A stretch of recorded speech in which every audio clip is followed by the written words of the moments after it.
Welcome to Bible Telling, Story of the Week.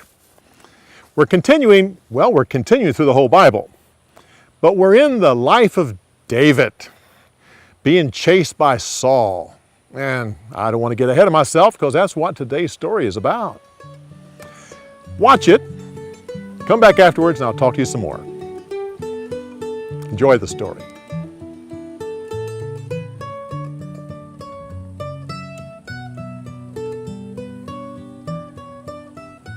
Saul started to chase David from place to place. At one point, he came to a large rock formation. David was on one side and King Saul started coming up the other side. If he had gone just a little bit farther, he'd have been able to see David and his men and get them. But just at that moment, a message came saying to Saul, "Hurry, come back. The Philistines have invaded the land." So Saul had to stop and turn around and go back to save the nation. From that day on, that large rock was called the Rock of Escape. After Saul was gone, David took his men to a canyon called En-Gedi. After Saul was done fighting the Philistines, he heard that David was at En-Gedi, so he selected 3,000 men, some of his best men, to chase after David. As they were going towards En-Gedi, Saul went into a cave to relieve himself, not knowing that David and his men were in the back of the cave. David's men were thrilled that God had given the king to David. They said, "Kill him." Instead, David crept closer to the king and reached out and grabbed his robe and cut off the corner. Immediately he felt guilty for doing it. He crept back to his men and said, "Listen carefully. Not even my little finger will harm the king. He is God's anointed, our king."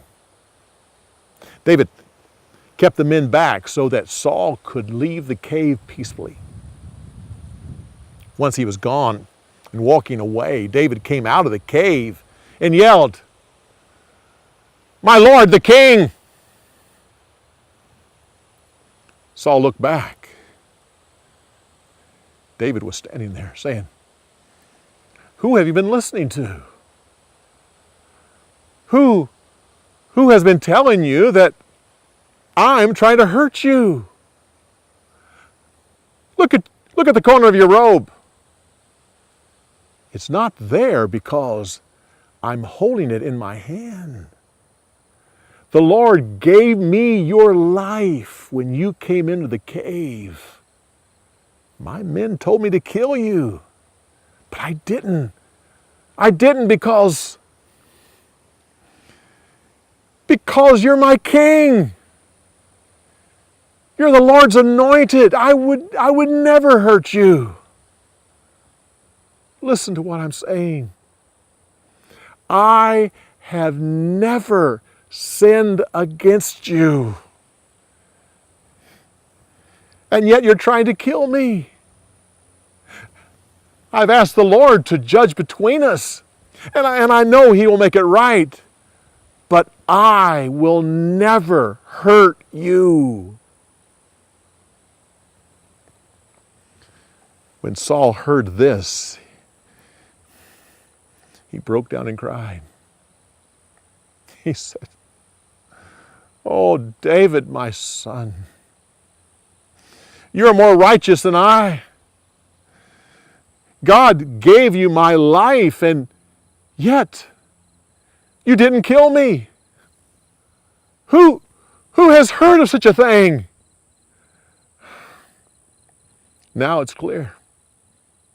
Now I know that you will become the king of Israel. My son David, swear to me that when you're king, you will not kill my descendants. Swear to me that you'll not eliminate my father's name from his clan. Swear to me. So, David made an oath with the king. After that, Saul took his men and went home. And David went back into hiding.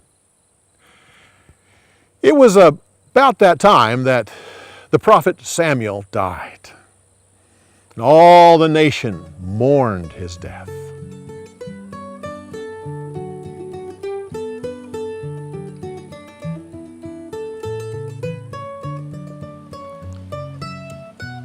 Well, to learn a little bit more about this story, some of the background and some of the customs, and to learn a little bit more about En-Gedi, go to our website, BibleTelling.org.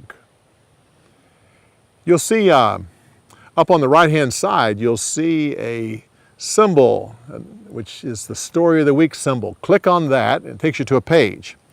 Has 3 choices. The third one over is Story Insights. Click on that, and then that'll give me a chance to tell you a little bit more about the customs and times of this story and about En-Gedi. Then, next week, come back for another story. Next week, we're going to be telling you the story about Abigail, a favorite story of many people, on Bible Telling, Story of the Week.